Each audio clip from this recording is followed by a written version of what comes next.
Good morning, or depending on when you're watching this, good afternoon, good evening, or good night. My name's Ross, and as always told, out of Voice of Radio. So today, we're going to be looking at a card that I totally told you was coming.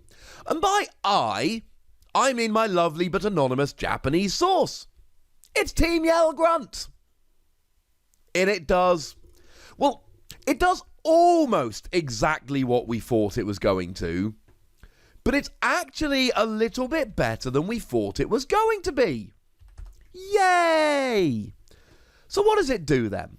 It is a supporter card, and it lets you choose one energy attached to one of your opponent's Pokemon and put it into your opponent's hand.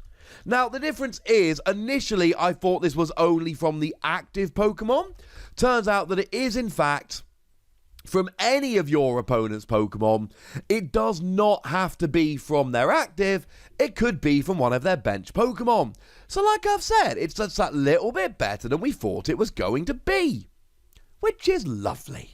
It's energy denial, and it's kind of nice energy denial. Now, you could look at this and go, isn't this just a worse version of Team Flare Grunt? Arguably. We'll get to the differences in a minute, but it's arguably a worse version than Team Flare Grunt. But then again, I showed you Balloon a minute ago, which is literally just a worse version of Floatstone. Like, literally to the point, Floatstone makes your retreat 0, Balloon reduces it by 2. And I showed you Vitality Band, which allowed you to do an extra 10 damage, whereas it expanded, and in the past we had Muscle Band that lets you do an extra 20 damage. Vitality Band is an objectively worse Muscle Band. Balloon is an objectively worse Floatstone. But both of those cards are going to see play for the simple reason we don't have anything better. And it's all well and good saying, oh, we've had better cards in the past, but it doesn't matter if we've had better cards in the past if we don't have those cards now. And that's kind of my point here. We can compare it to Team Flare Grunt all we like, and if you want to do so, let me know in the comment section. Always happy to hear from you lovely ladies and gentlemen. But the fact of the matter is, comparing it to cards we don't have is a little bit pointless, because we don't have them.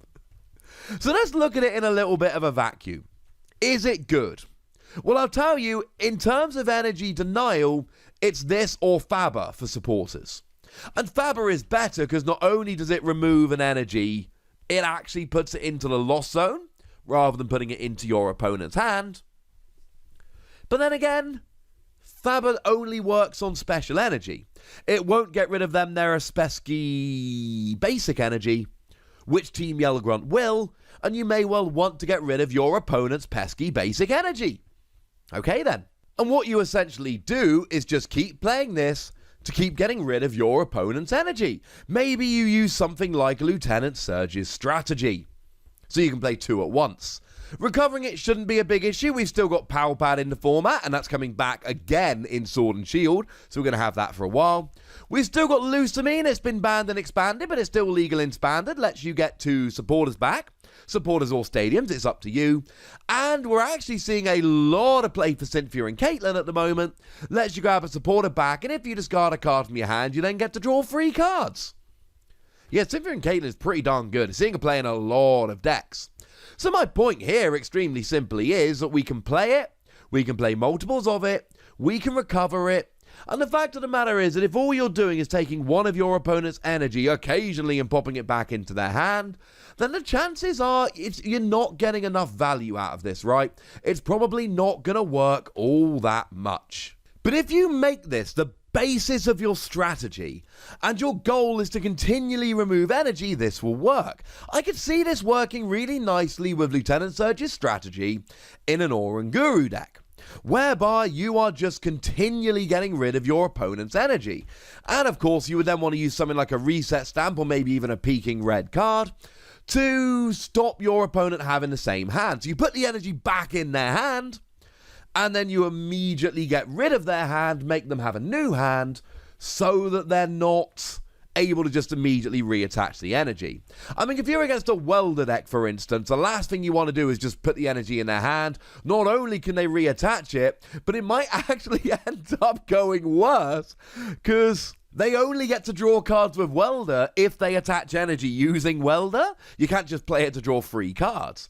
So if they've got no energy in hand, you put an energy in their hand, they might then actually be able to play the Welder to draw cards, and it could end up massively backfiring. Against your average deck, it's not going to do a huge amount. You'll put the energy back in their hand. And look, if they're only attaching one energy per turn, you're still slowing them down. You're still undoing one of their energy attachments, so instead of doing new energy attachments, they're constantly redoing it. Single energy attackers aren't going to care very much. Take Zapdos as an example, though I know it's fallen out of favour, but it's a single energy attacker. Not only that, but it attacks far more if it became active this turn. So actually, taking the energy off Zapdos, putting it in your opponent's hand so they can put it on a new Zapdos to come up and hit is probably a better thing for them. But then again, putting it in their hand can be better than discarding it. If you're playing a deck centered around something like Malamar or Naganadel, you're accelerating energy from the discard pile, so it's going to be very much in your best interests to have energy in the discard so you can get it back. So in this regard, Team Yell Grunt would actually be better than Team Flare Grunt, because it would stop your opponent just immediately reattaching it. I know that a lot of people do prefer Team Flare Grunt. What I will say is there's two great things about Team Yell. First of all, it's going in their hands, they can't attach them to discard, etc. But a lot of the time that might be worse. But also, what if your opponent's just building up a Pokemon on the bench? What if you're against a Mew deck and you're doing a great job of keeping the energy off their active, so they just build up the energy on a bench Mew, come forward and smash?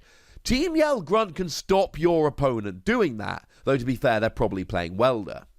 But there are some really fun combos that can be done here. There's that new Inteleon that we're getting, the one that came out in the V-Decks, whereby for 2 energy, which is not very much, you do 100 damage and you can put an energy from your opponent's Pokemon into their hand. So when you play this and combine it with Team Yell Grunt, you're putting 2 energy back in your opponent's hand, and then all of a sudden things are getting a lot more awkward for them, and they're having a much more difficult time getting the energy back. Now obviously you're going to want to combine this with Crushing Hammer, so you can get rid of their energy with Crushing Hammer and Team Yell Grunt, so you're really going after their energy hard. But how about Lantern? I showed you Lantern earlier today, and I told you that Lantern for free energy does 90 damage, and if your opponent has an energy in their hand, they are automatically paralyzed. Well, what I really like the idea of here is using Team Yell Grunt to keep putting the energy in your opponent's hand, so that you're clogging up the hand with energy. It's far more likely that they have energy in their hand, and oh look, now you get the paralysis with Lantern. There's a lot of fun stuff going on here, ladies and gentlemen. A lot of fun stuff going on. It's not a perfect card, and it's probably not going to become a staple in every deck, nor should we expect it to. But what it is going to do, and what it does do so nicely, is give us a supporter option for getting rid of basic energy. And I know there are people out there that like playing energy denial decks, and now when you add this to some of the Pokemon and Crushing Hammer, maybe we've actually got a proper energy denial coming back. It could be fun, ladies and gentlemen. It could be an awful lot of fun.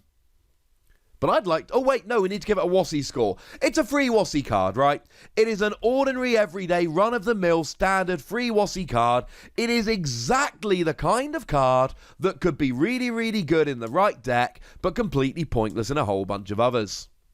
But I would like to know how you feel about it, so let me know in the comment section. Go nuts! But please do remember to be nice. Seriously, the world needs more nice people. Be nice. And then make sure you like this video, subscribe to this channel, follow me on Twitter at TheWassy, and Twitch for some live action at twitch.tv/PTCGRadio. If you want to support the channel, get some bonus podcasts and all that good stuff, head on over to patreon.com/PTCGRadio, where you can do exactly that. And please do make sure you're checking out youtube.com/WassiePlays, where we talk about games that don't have Pokemon in. Final Fantasy, and Keyforge, and Chrono Clash, and well, just a whole bunch of games. Marvel Living Card Game, that's a really fun one. But by far the most important thing, as always, look after yourselves till next time, would ya?